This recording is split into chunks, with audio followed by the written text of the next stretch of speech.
think men or women are equal until we do the equal work. Go apply to be on the oil rigs. Go be a plumber. Go be an electrician. Go be on the front lines of the military, and then we should have equal rights.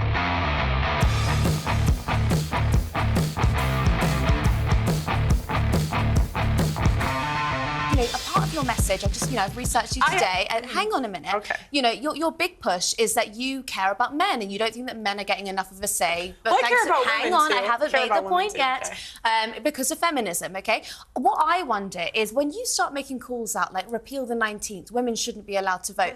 How is that helping young men? Because these young men have women in their lives, they have mothers, they have sisters, they have teachers, and they turn around, they don't know how to act around women because you're giving them license to be misogynistic. I wouldn't call it misogynistic. I say be equal. So again, men do all of that.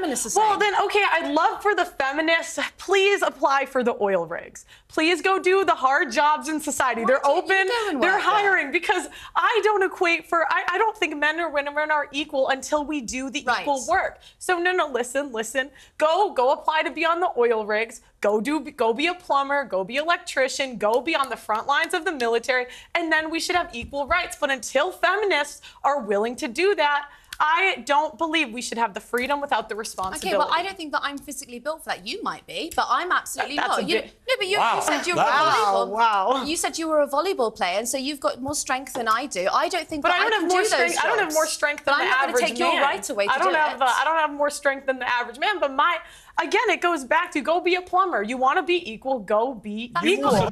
So I'm saying, the people that believe in divorce, go be in long-term relationships. Leave marriage for the people that actually believe in for better or for worse, for richer or for poorer, in sickness and in health, till death do us part. But doesn't the sanctity of marriage also rely on the woman being a virgin, so you wouldn't be able to get married? What do you mean? Well, you've spoken quite openly about how you're not a virgin, and so if you want to preserve that sanctity of marriage, then I just think that you're upholding standards that you don't actually live by. And that's a fair complaint. I wish I was. But, we can't go back. I don't know what you want me to say. No, but I just don't think it's fair that you get to be here and you get to be paid for your views, and you're telling other women that they shouldn't be allowed to. What I don't understand, though, is when it gets spiteful, OK? Because you put down a few arguments that I think are perfectly, they're kind of evangelical and they're Christian, but those are your right to say it. What I don't understand is when it kind of seeps into this sort of, you call women fat, you say that they shouldn't have abortions, you say that they have STDs. The question is, are they fat, yes or no? The average American woman is 170 pounds. That's objectively overweight. I mean, let's be honest. We now celebrate morbid obesity as some kind of body positive thing, and it is complete nonsense. So, actually, on that point again, there's a bit of truth in that. And this is the problem. How have we come to celebrate morbid obesity as body positive? It's nonsense. We're not talking about morbid obesity. I was actually watching your podcast earlier, and you spoke to someone who was, I would say, probably a size 12, and you called her fat, obese, and a divorcee. She was fat, obese, and a divorcee. She wasn't. I mean, I don't know what to say. This is the thing, women, we don't want to live in reality. We don't want to say things that are true. Was she fat? Yes. Was she a divorcee? Yes. These things are just objective facts.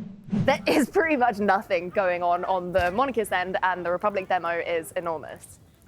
And then there's No More Royals, who did a banner drop, chanting, can I swear? I just did.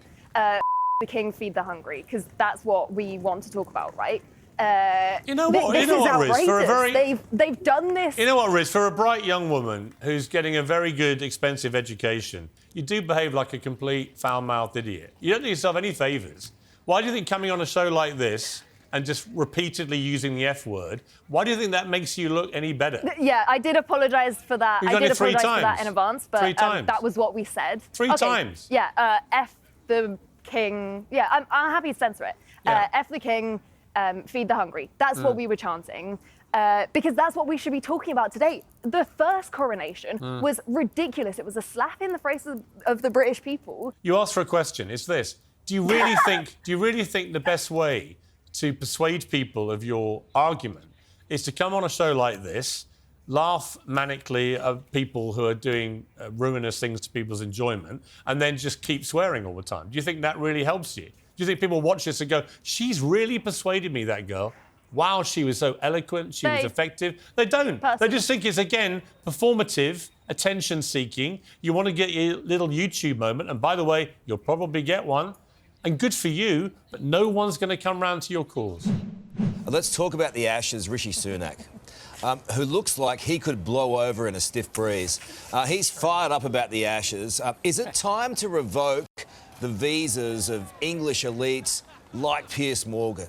Just get rid of it. Just don't let them come in. That's it. Well, I think that would be a very harsh measure, Carl. What it might be better to do is to allow people like Piers Morgan to come in and to come on your show and remind him of Australia's massive Ashes victory. Both the men's and the women's team are nailing it over there in the UK. Yeah, Prime Minister, just for the record, you've won nothing yet. The Ashes are alive, and at Headingley tomorrow, it's going to be the Colosseum, the Yorkshire version, and you lot are going down. So I will be on that breakfast show in 3 or 4 weeks, talking about a thrilling comeback by England to win the Ashes 3-2. And the women are going to win too. So I would just put a cork on it, Cobber. Well, it's a kind of grievance competition. Your guest earlier just tried to engage in it. I don't know what hurt she believes she's had from slavery. All of this was addressed 2 centuries ago.